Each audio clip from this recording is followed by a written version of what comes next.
Sam and I were joined this week by Bree Rooney and Scott Gale for a feel-good episode all about the success of Toormina High School's therapy dog program. Bree and Scott shared how therapy dog Delilah and therapy dog in training Ellie have become an integral part of the school community, boosting student well-being, building confidence, reducing negative behaviours, and even helping one student overcome her fear of dogs. We unpacked the challenges of implementation, how the program is funded, and the impact data that's helping make the case for therapy dogs in schools. If you're curious about how therapy dogs can create real change in educational settings, you'll love this conversation. If you find this podcast valuable, please take a moment to leave us a review and remember to like and subscribe to our YouTube channel so this information can reach more like-minded people. Hello everyone, welcome back to the Therapy Dogs Australia podcast. I'm Max, the social media manager for Therapy Dogs Australia, and with me as always is Sam King, the owner of Therapy Dogs Australia. How are you, Sam? I'm good. Hello, everybody. Welcome. Hello. So we've got two guests on the podcast today. One you will be familiar with, which is Bree Rooney, who was on not that long ago. How are you going, Bree? Good, thanks. That was a very formal way of saying my name. Kind of feel like I'm a bit in trouble. Put the nerves back in me. We are, because we've brought your school in to speak with you today. So maybe you are in trouble. Maybe I am. And with us as well is Scott. How are you, Scott? Good. Thanks for having me. Oh, thanks for joining us. So Scott and Bree know each other. So Bree's brought Scott along today, which is nice. So Scott, actually, do you want to give everyone a little bit of background before we sort of kick into the podcast about yourself? Yeah, sure. So Scott Gale, I'm currently our head teacher inclusion and support at Toormina High School. Relieved in various roles, head teacher wellbeing, deputy principal, made my way around the school. And so I've been at Toormina High for about 10 years now. And us engaging within our school setting, they're not called therapy dogs, they're called school support dogs, has been a journey for us for a number of years, and particularly around 2020, around COVID. And I'm sure we'll get into it, but some of the challenges around how we do that. And we found Bree, who's a former student of our school. So that's been a really good partnership. So Bree's name is on the wall, on our photo wall of former students. And so that's really a little bit about me and how we've kind of started our journey here at Toormina High. Oh my gosh, Bree, going back to school. I know. I've thrown her in it now. It's kind of a flashback. Like sometimes I just feel like I'm 17 again, and I have to like remind myself that actually I'm an adult, because a lot of the time I just feel like a fun auntie, and I just like the dogs and I just rock up into class and like chaos kind of happens. And then I'm like, all right, we're leaving, see ya. But yeah, no, it was really good actually, particularly because Toormina High School was the first school that engaged with my business. So just practically knowing where everything was and having that familiar environment was so helpful. I didn't even realize how helpful it actually was going to a place that I knew and not having to like ask where the toilets were or ask where this or that was. And I love, so many great memories at Toormina High. So it was so nice to go back. That's so cute. It's nice to have Bree and the girls back home. Yes. I don't know if my high school would let me back.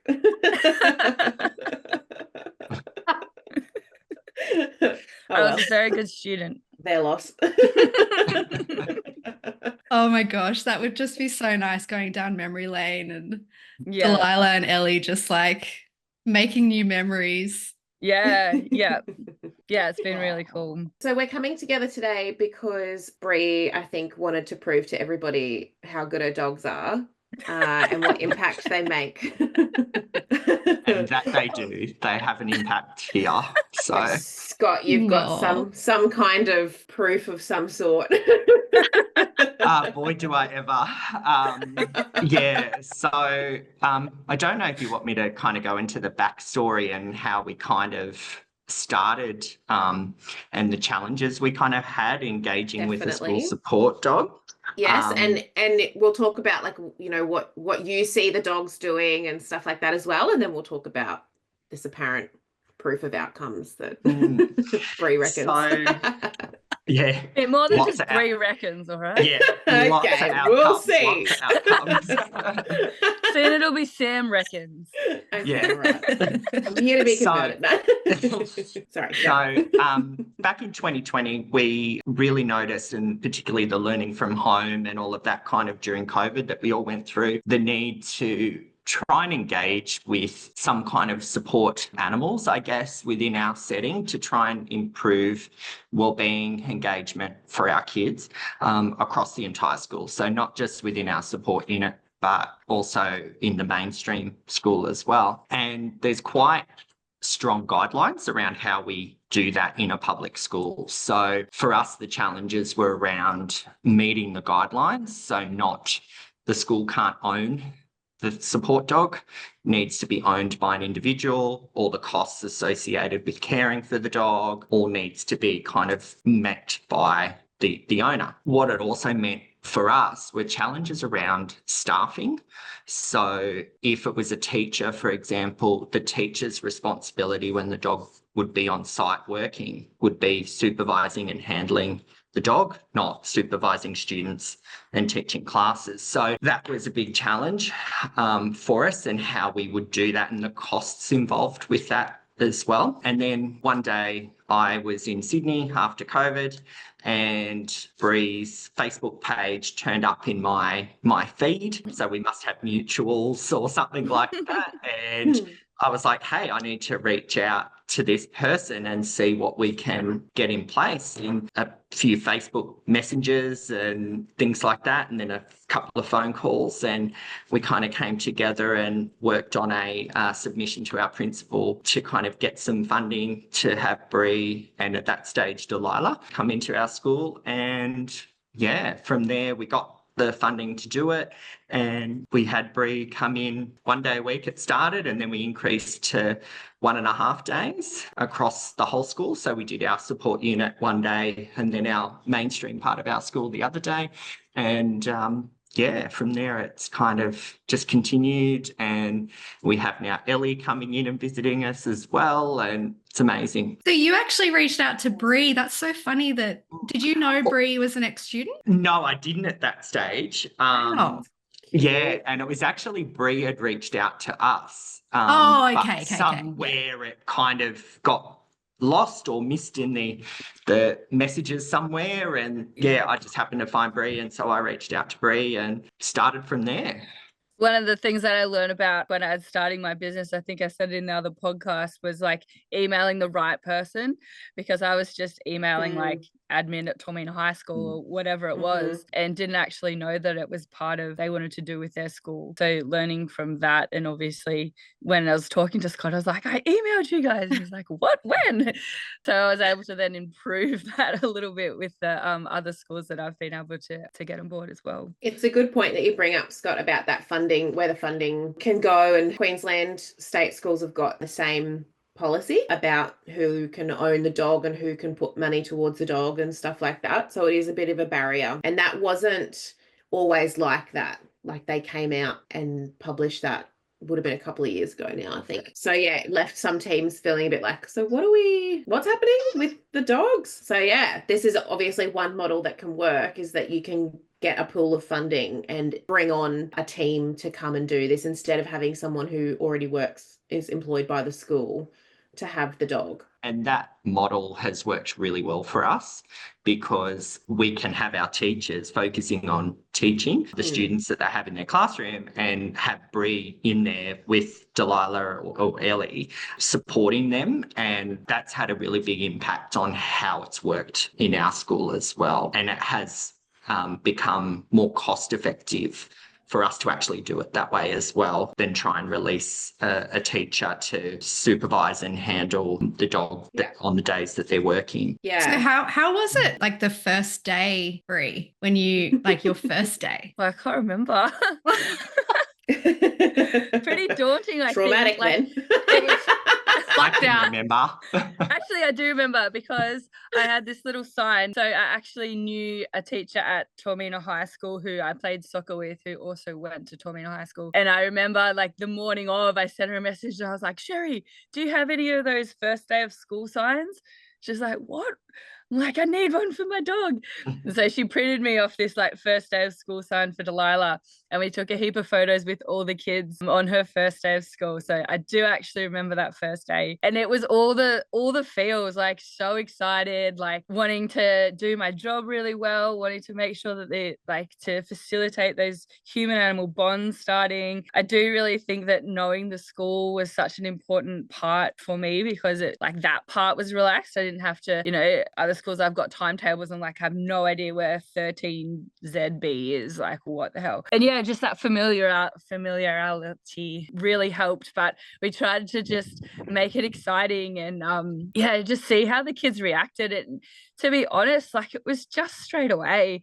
And it wasn't just the kids. Scott did a really great job of getting me in to do professional development with the teachers beforehand. So we'd gone in there, we'd seen like the part of the school that we were going to be working in. Delilah had sniffed all around, so she kind of knew where she was going. We'd met the teachers, we'd chatted to them, we'd played fetch with them. So that kind of stuff was already previously done. And I guess the roles that we would all play in getting these dogs out of school were really nicely thought out. Everyone knew what they were going to do. So yeah, it was just a really exciting day. We actually had one girl like burst into tears. Do you remember, Scott? And she was just so happy that there was going to be a dog at school. And so not only the kids, but all the staff, from like, you know, the ladies in the front office to the wonderful librarian, and like everyone was just so happy and welcoming. And I just like wished every day was Wednesday. So I just wanted to go back and back and back. Do you also remember we had one young lady, which we had been given the heads up that she was terrified of dogs? Oh, yeah. So Bree and Delilah came in through the taxi bay and this little young girl was terrified, wouldn't go near her. Well, within, I think it was an hour, she was walking Delilah, sitting with Delilah. Yeah. Everywhere Delilah went, this young lady had to go with her, you know. So, still to this day. She runs across the playground when she sees us. And that was amazing because I remember her mum actually coming up and saying to me, we went to Bunnings this weekend. She was like, we could never go to Bunnings because there's too many dogs there. And now they actually have a dog of their own. So it's incredible, like, to see the difference the dogs can make across so many different outcomes, like not just their schooling. It's been really, really cool. Oh, yeah. What type of dog did they get? Do you know? You know, Scott? I don't know. I can't remember now. She has told me. Yeah. Mum did tell me. A sausage dog, maybe. Because then she was like, how do we get this dog to be an assistance dog? I was like, sorry, not my scope. For our kids, particularly in our support unit, which is where we've started, you know, so we've got students across 8 classes that have a range of complex needs, you know, whether it be mental health, behavioural, social, emotional, physical, and even medical related health needs, as well as intellectual needs as well. To see just the relationships that the kids and the staff have developed with Delilah and now with Ellie as well. And me. And Bree.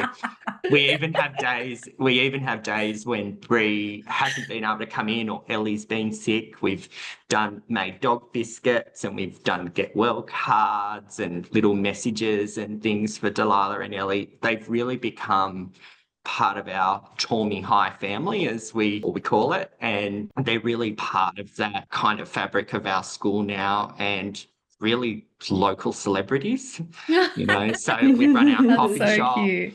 Bree will come in with Delilah or when Ellie was a pup and, you know, introduce the girls to, you know, our community as well. So our local community have gotten to see the girls and how we're engaging with Bree and Delilah and Ellie, and, you know, so lots of pats and also part of the social things that go on within our schools. So, we're at Purple Day, or when we have Are You OK Day, the girls are generally, we've been really lucky when those things fall, the girls are in. So it's been they're part of that and get dressed up for, so yeah.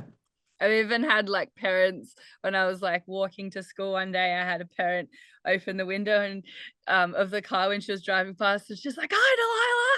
Like, I have no idea who you are, but like, good morning. That is cool. so special. Yeah. Very sweet. All right, well, this is sounding pretty good, Bree. Thank you. And do you want to hear about the real outcomes that it's had, or just that?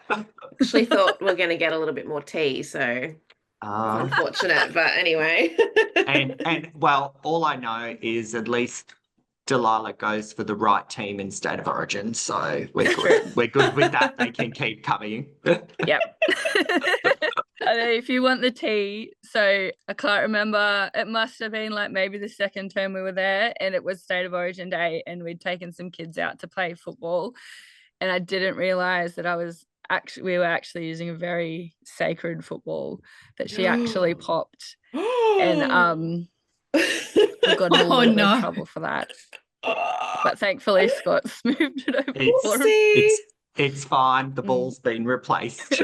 Oh goodness! Did the ball have sentimental value? I know. Like, why was it special? Oh, okay. It was. Right. I don't know. It was just one of the ones out of the storeroom, I'm sure. But we did buy a dog one now, so she's got her own special little doggy one that she takes to school that the kids can play with her, that she can't destroy. Perfect. It's a great idea. Yeah. So what about that's probably some? the biggest tea. Yeah. It's very boring. Doing well. Thank you. Although actually, one more, she did actually vomit in class one time. Excellent. And I remember one of the kids going, "She's vomiting up popcorn." And they were just so excited that she'd been eating popcorn. Like, okay. Probably why she was vomiting.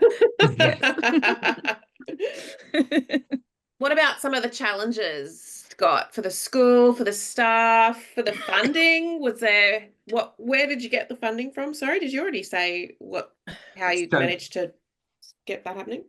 Yeah, so initially we received a grant from an anonymous benefactor through Mission Australia. And it was designed, I guess that funding was for providing food to students. And through those initial conversations, we'd asked if that was possible to use to support our therapy dog program or our school support dog program. And they'd initially said yes. And then when it was reviewed by the benefactor, they had declined us doing that.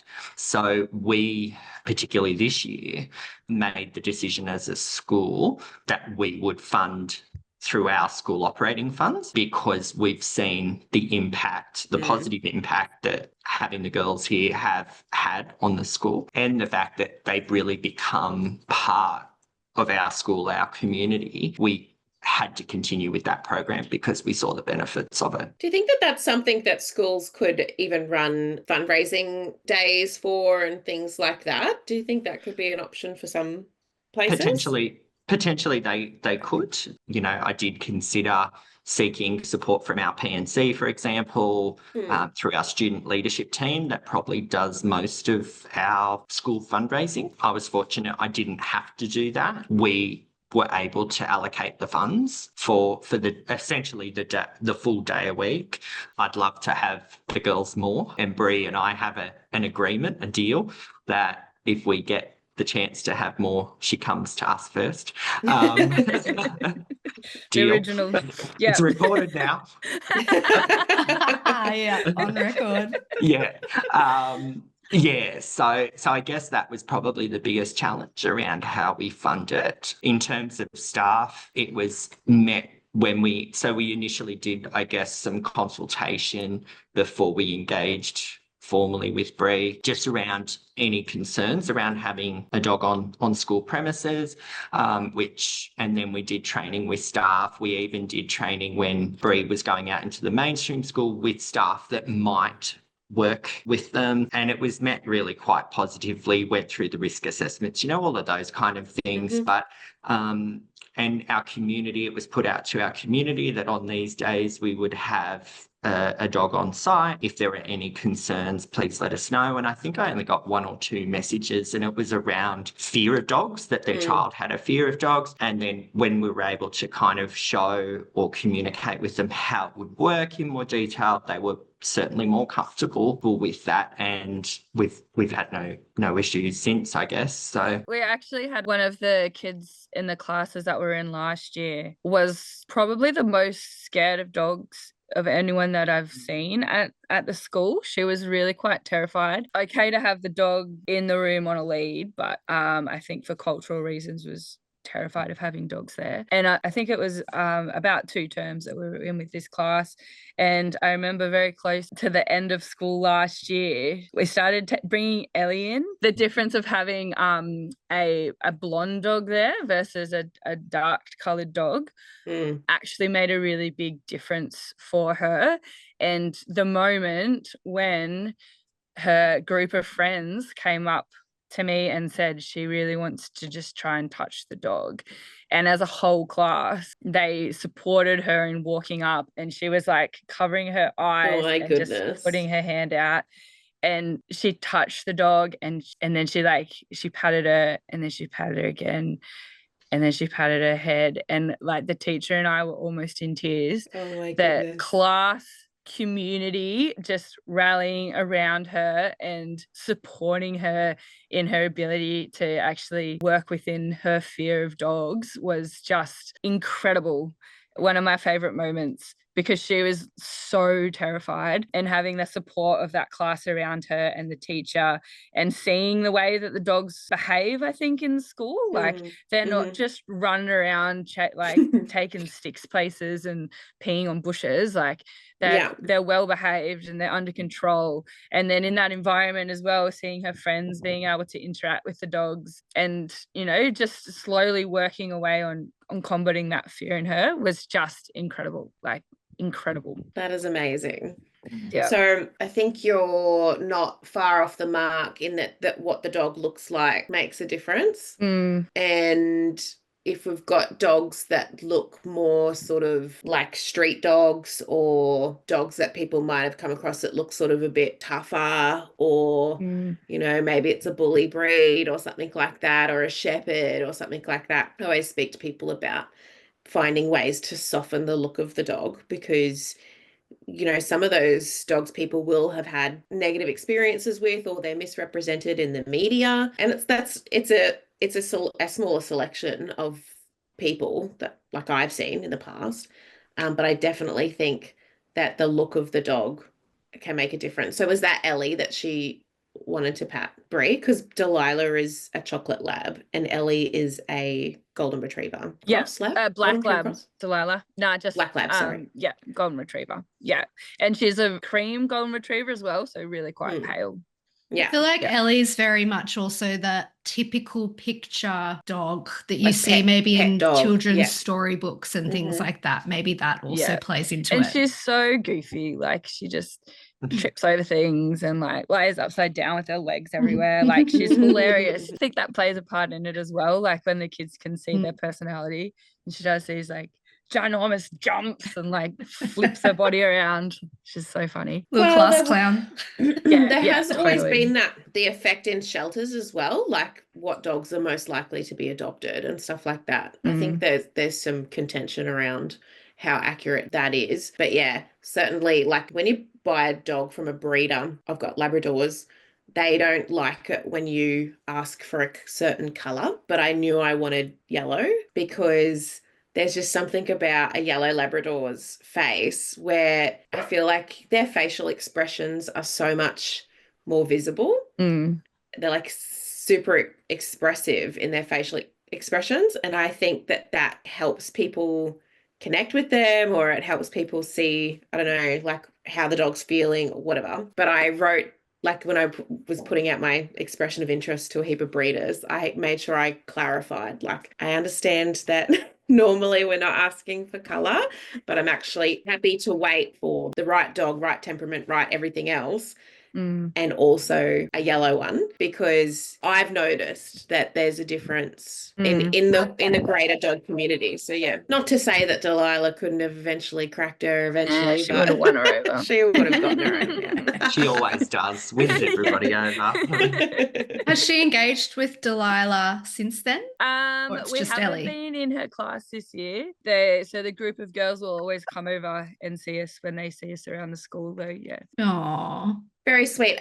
Okay, so any other sort of challenges or things that, you know, we could help warn other schools setting up a program about? I think maintaining having that one person as the contact within the school, that kind of is the lead to kind of work with, I guess, the person that's coming in to work, you know, and support the dog. So they know what's happening. They can be that main point of contact for the school, but also for the person that's coming in as well. And so I guess that's in my job, that's been me doing that. And so Bree and I always talk and check in and things like that as to and where our issues are. So we'll use Delilah or Ellie. If I go, oh, this has happened yesterday or over the last few days, we're going to work, I'll get you guys to work in there today because, you know, a bit of tension or whatever, you know, so just having that one point of contact rather than just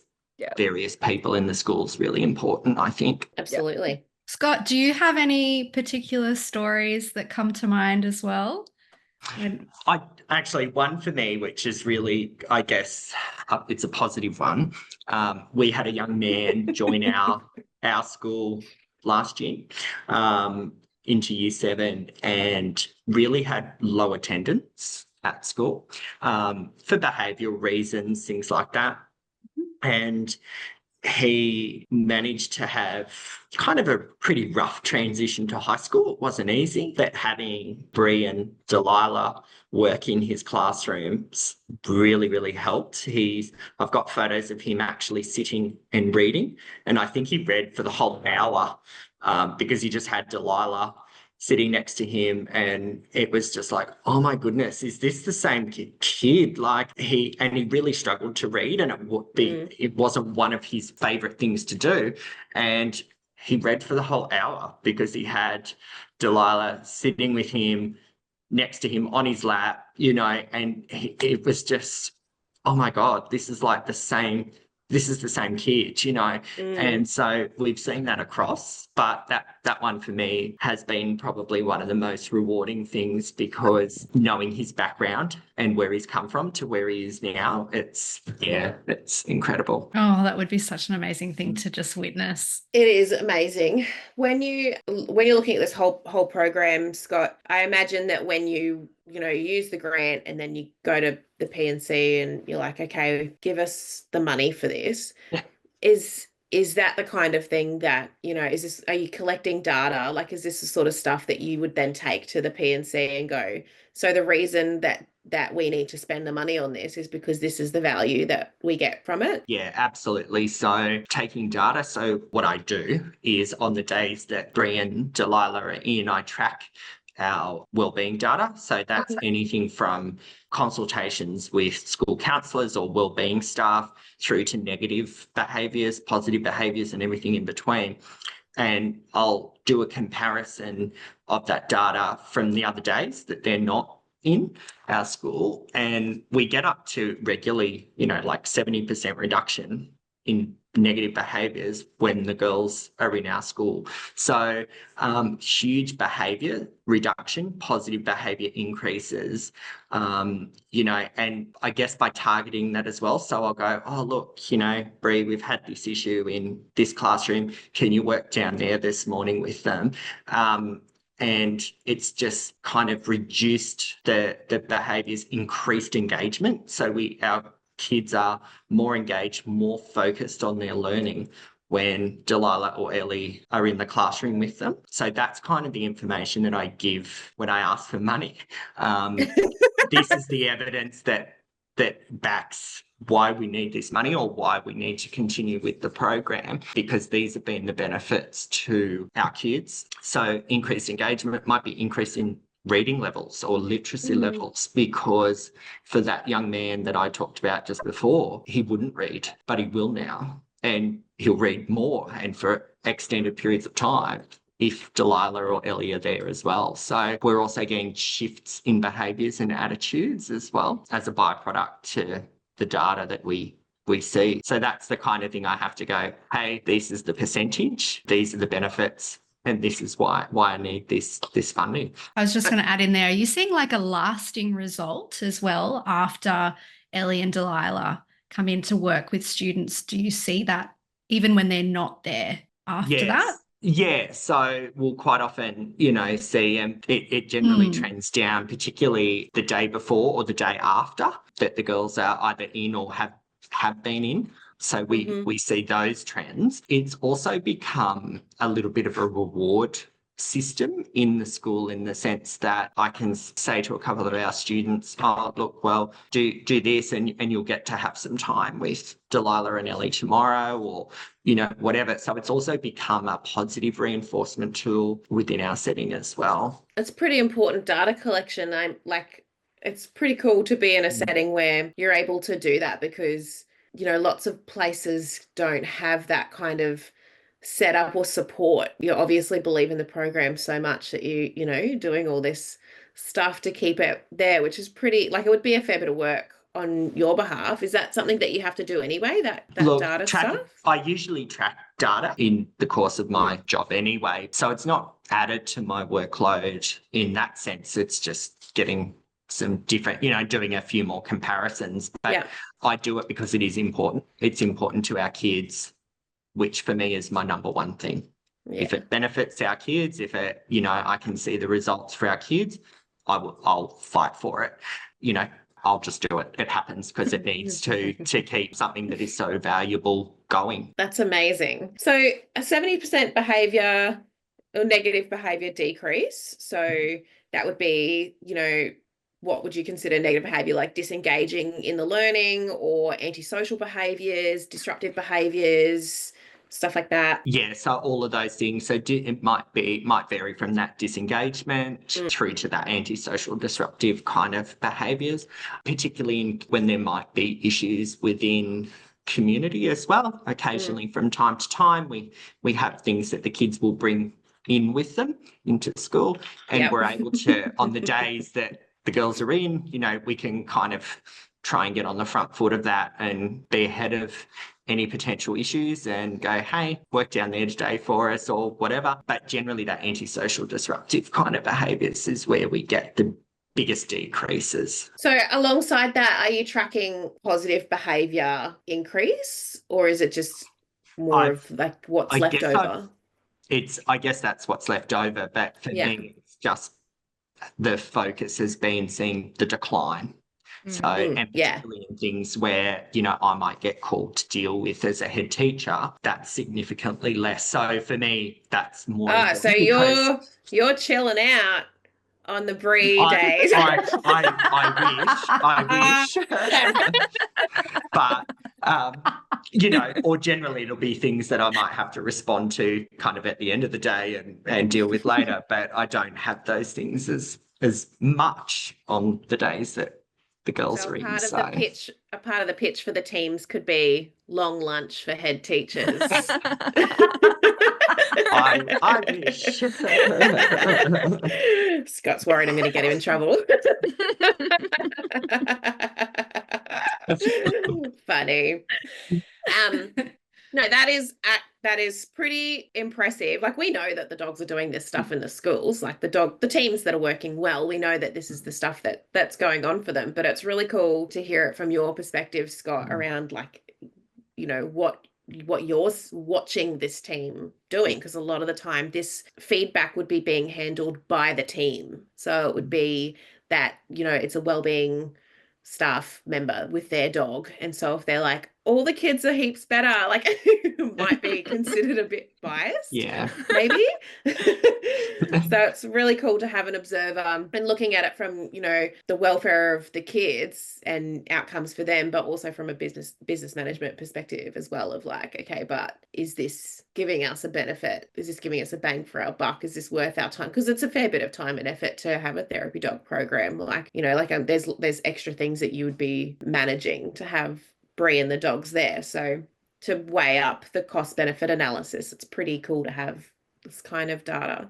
And for us, it's also, you know, part of it has also been Bree giving up her own time and, you know, doing extra things and volunteering, I guess, in a sense as well, to be part of our school, you know. So the days like coming into our coffee shop and seeing our community, Bree does that, you know, to be part of our community, not because she's necessarily working that day with us or whatever, you know. So we've also had so many other things that Bree and the girls have given up their own time or given us so much extra, which I think has brought its own benefits and really ingrained them now within our school and that kind of Toormina High family that I'll keep coming back to, because there's so many, you know. Flood day a couple of weeks ago, you know, Bree hobbled into our school with her bung leg with both the girls, you know, because they had a bit of cabin fever, to see the kids that were actually here during the floods, and also, I guess, in a way, help them get through some of those challenges that they were having at the time. And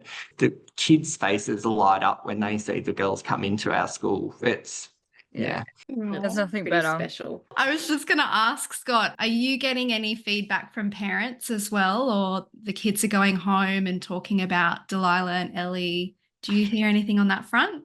Yeah, so the young lady that we had that was scared of dogs within our support unit, her mum will regularly speak with me on the taxi bay or on the phone, and Delilah is always a topic of conversation. She always gets brought up, and I think she you actually know, didn't she write you an email? She she told me did. she wrote you an email to make Yeah. sure that the dogs could stay at school after the Yeah. first term, because she was worried that it was just like for a term and that they won't be Yeah. back.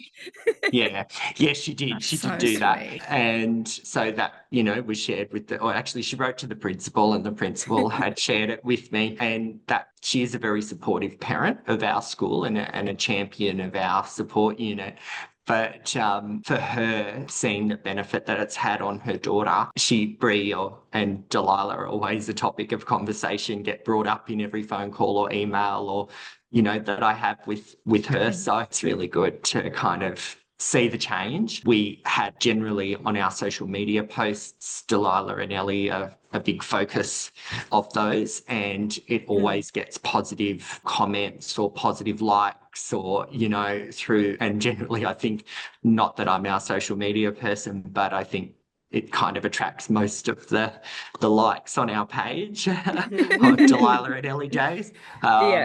You know, I guess that's a lot of our feedback is through that social media, but our support unit parents as well. What about attendance and school refusal stuff, Scott? Because that's something that it's hard for parents to manage, you know, from home, trying to get kids to school. Not that I've specifically got specific percentages on attendance as such, but I've seen on the day, similar thing. We've got increases in attendance because the kids know now that Delilah and Ellie are going to be in that day, so I better get to school, you know, because otherwise I'll miss out. So yeah, we see, I guess, more attendance, but the biggest benefit's been that engagement. So when they are here, they're engaging in learning. I have one girl in particular always tell me, I'm here. Look, I'm here. It's Wednesday and I'm at school. Like, I'm here to see the dogs. So I always make sure that I say to her, like, you're coming next week, aren't you? Delilah's expecting to see you next week. Like, I'll be there. Bless.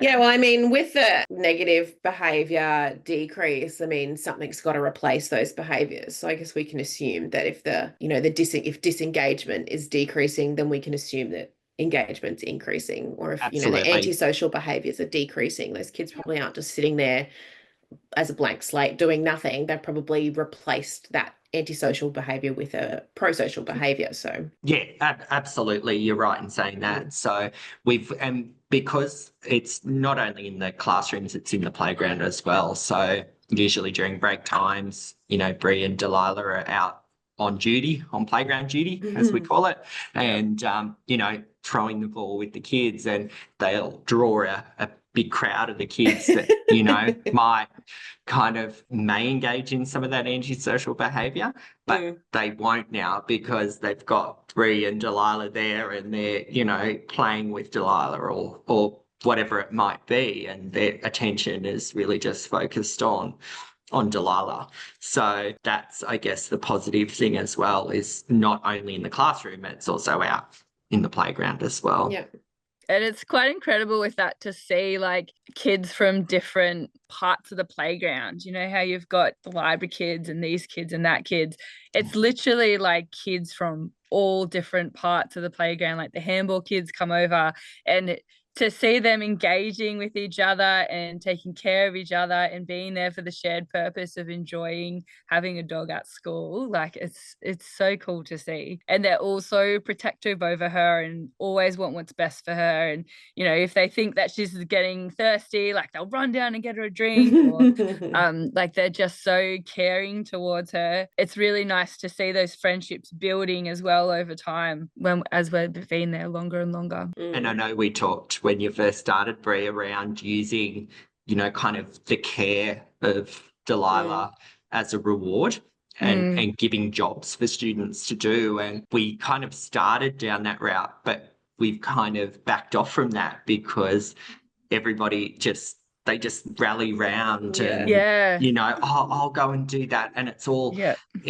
I guess there's also that social skill development as well, because they're like, oh, it's your turn to do it, and the kids are starting to recognise and take turns as to who's going to look after Delilah. So we haven't done that really because they just all do it themselves. And there's never any arguing about it or people getting frustrated or anything like that. Like it's all done in such good nature and such positive way. Even the way that like I'm really big on kids talking to each other in negative ways. Like I coach a soccer team, and on the weekend, like I pulled them all aside and was like, you need to stop talking to each other like this because it's not on. Just those tiny little things. But I never ever hear anything like that with these kids at school. Really? No, it's never like those little, those little comments that sometimes can just really put a kid down. Like, there's none of that at all. It's all so positive. It's been amazing. And from the teachers as well, I think is the other thing that I wanted to add to the conversation, because they've just been amazing in helping facilitate this connection that we've all got together. And there's no way that I couldn't do this by myself. Scott couldn't, Scott and I couldn't do it. It really is like everybody at that school coming together in this shared purpose of looking after these dogs that everyone just loves so much. The kids and I went through our bookshelves the other day and found a whole heap of books, and we donated them to the library. And I got a message from like the world's best librarian. She's amazing. We love her. This morning saying, oh, the kids really want to write a letter to your kids thanking them for the books that you gave our kids. Like this isn't just like it really is a full community moment, and just like that happy, everyone just has such a happy heart all the time. It's such an incredible thing to be a part of, and I really feel a part of it, which for me is just so special, and everything that I could have wanted out of doing a job like this. That is very special. What about Scott? Have you had any concern, like have you had to do any behaviour management around any social behaviours towards the dog early on, or did you have any issues with certain kids that reacted poorly, or maybe they're having a bad day and have reacted poorly? Have you had any incidents reported at all? I don't remember anything significant. Can't think of it either. No. So I think when we did the kind of the introduction with the staff and the training with the staff and things like that, we kind of did a similar thing with the kids on a smaller scale. And, I guess having Bree and working with the kids and Bree communicating with the teacher or with the kids as well, what's okay and what's not okay, the kids respond to that really, really well. And I think we also made it, the one thing we did make clear was, okay, if you are going to kind of consider engaging kind of poorly towards Delilah, well, Delilah will just go elsewhere, like she'll go to another room but I don't think from memory we've ever had to do that or use that. They've just responded really positively, really gently, really calm towards Delilah and Ellie. And have you two workshopped anything together? So if Scott, you're saying, okay, Bree, I need you to go down to this classroom and work with this child. Do you guys talk about how you're going to workshop certain things or what a child might need, or is the presence of Delilah enough? Or from time to time, so it'll be more me just going, oh, hey, this has happened. Can you go down? This is what you might expect. But really, most of it's been Delilah. It just happens. I don't know how else to explain it other than like it just does. It changes the whole mood of the whole class. I know we were there one day, we got called down to a class that had a substitute teacher, and I actually knew that teacher from another school. And I could tell when I knocked on the door, I could hear that, like, you know, there was some stuff happening in the classroom. And as soon as I opened the door, I had Ellie with me, so she was just like high on life, like she always is. And as soon as I opened the door, it was just like everyone took a big breath. Like the whole vibe of the room completely changed. And it was like the teacher was like that thank God you're here moment. The kids were all like that too, you know. Ellie was running around like knocking bingo off the table and everyone was laughing and like completely disrupted the whole lesson. But like the whole atmosphere just changed, and it was, and it like it's contagious, like it carries on for the whole rest of the day because it's been that disruption in those negative behaviors like Scott was saying. And you know, they look at these dogs' faces, and you know what it's like looking at your dog when you walk home, when you get into the front door, like there's just nothing better. And you know, even though these dogs don't live with these kids, like we've been there long enough now for that relationship to be quite ingrained in pretty much all of them, and teachers too. And so you do get that, you know, rush of endorphins and all that kind of stuff when you see someone that you just love so much come into a classroom that's, you know, been quite stressful. And a lot of that, you know, what we learned in the course as well about building those relationships and just the positive way we talk to the kids about the dogs, I think really helps as well. Like I can't remember a time when a kid has been nasty to Delilah or Ellie, but I do remember saying something like, oh, do you want to play ball with Delilah instead of, you know, whatever they may have been doing, which is I think a good way to do it, because then you're not reinforcing the negative behavior either. It's kind of more like, we're ignoring that, but we're going to do this instead. Redirecting. And so now there's particular kids who will ask to play ball with her. I'm like, of course you can. Like, I mean, obviously check with the teacher, but no, and I think just go.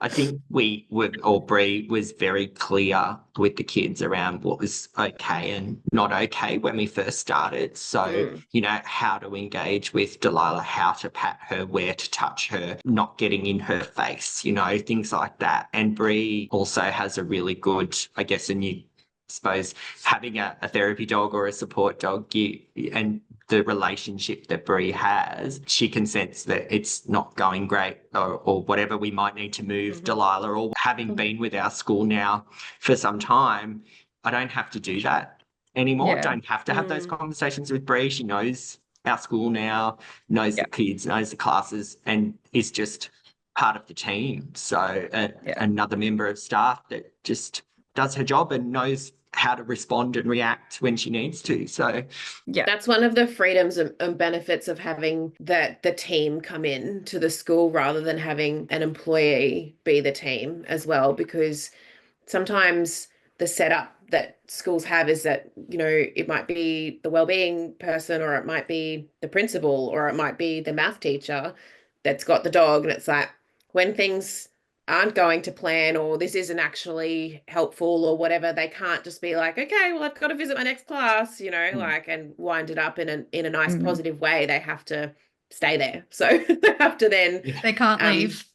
They can't just, leave. They've got to find different ways to kind of manage the dog and manage the interactions and stuff like that. And that's probably one of the reasons that you've been able to sort of just divert and redirect and read the room and go, okay, so is this a good time or is this not a good time kind of thing. So that's pretty cool. That's great to know. And it's a lot more than just, having a dog in a classroom. Like, it's so much more than that. And what we're doing at Toormina High School is so much more than that, not just from my point of view, but from the teachers and from the kids as well. Like those teachers are so critical and so like engaging in the way that they engage her into their lessons. Like, we literally just rock up and they're like, oh, okay, we're making like funny AI. One class was making like, I don't know if they're doing tech or whatever, and they were making like AI images. And so then everyone just started doing AI images of the dogs, and it was just so funny.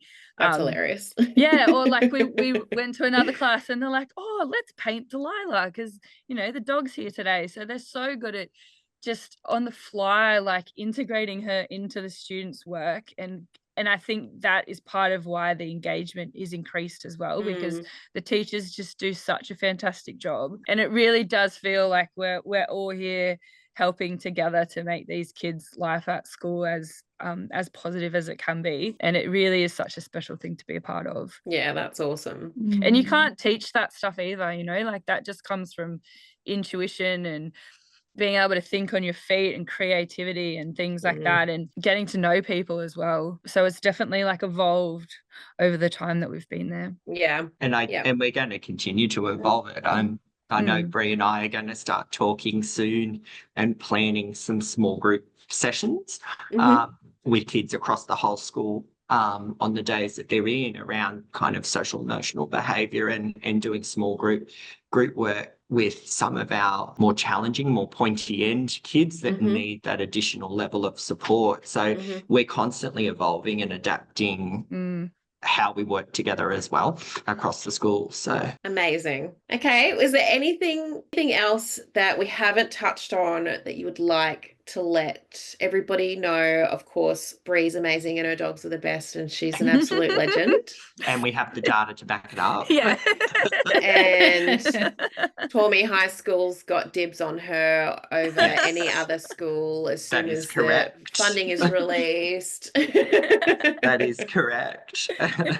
Any final takeaway messages? It's been a really helpful chat. Again, Bree, thank you. But it's just so nice to hear from someone at the school who's not the dog guy, but the person that's there really facilitating the implementation of the program into the school and, the learnings that you've had, the outcomes that you've seen. It's in there, championing this for, not just for your kids and not just for Bree and her dogs, but getting this message out there to help other schools understand, like, this is how we see the value here. And, Bree's a pretty proficient handler and she's got great dogs. So not every team is going to get the same results as what Bree gets with her dogs, but there's certainly potential there for schools to partner up with teams and start implementing programs like this. So, but I think that's part of what I was trying to get across as well. Like, it's not just me and the dogs coming in and seeing all these magical things happen. Like, it really is a team effort. It's like those teachers that are integrating her into their work that they're doing. It's Scott and the principal like welcoming us in. It's the kids buying into the program as well. Like, it's not just a one-dimensional, like, we're going to walk a dog into school and everything's going to change. Everyone's in it together, and that's, I think, why we've seen so many great benefits from this. Yeah, that working together and maintaining that communication. So, Bree and I will often talk outside of work and as well and so around what's going on and different things, and that's been really, I guess, important to making it so successful. So yeah, I think it's pretty clear as well. Both of you are super passionate about it too. So, and you need these strong driving forces to advocate for the program, advocate for the dogs, advocate for funding, like it is a lot of work, but it's very clear how passionate you both are. And so I think that's a huge part of the puzzle as well. And hopefully our other teams can find, other people out there that can champion them as well. So you guys are pretty amazing. Well Pretty done. special. Yeah, And it's thank really you. special. Thank you for sharing with us. I know our teams, everybody loved your last podcast, Bree. It was very popular. that's good. Very, very popular. I got lots of messages from it, but Loved I do it. feel a bit like an imposter because everyone's like, can you show me your risk assessment? I was like, I'm pretty sure like most people could do a better risk assessment than Yeah. me. Like, I don't know if you really want my risk assessment. Got a bit of imposter syndrome happening. Reinventing the wheel is hard. So, well, thank you so much, guys, for your time today. It's been an absolute pleasure. Keep us posted. Anything else that you discover or more feedback that you get for your program, keep us posted because we love hearing about it, but we know that everybody else will love hearing about it as well. Thank you so much. Sounds good. Thanks for having me. And if any schools are wanting more information, more than happy for them to reach out to me. And You're going to regret How that. best to reach out to you, You're Scott? going to regret that, Scott. Just even if I won't give out my email address directly to everybody, but if they just would like to Google Toormina High School, they can either call me at the school or just even shoot an email to the admin address, and yes, it will get to me. So put attention and then lots of exclamation marks. It will get to me. So. Therapy dog. Yes, and it will get to me. And everybody, just be patient with replies from Scott, because I'm sure that quite a few people will probably reach out and want to have a little bit of a chat. So yes, but do email Scott to talk about this stuff. Obviously you know what you're doing.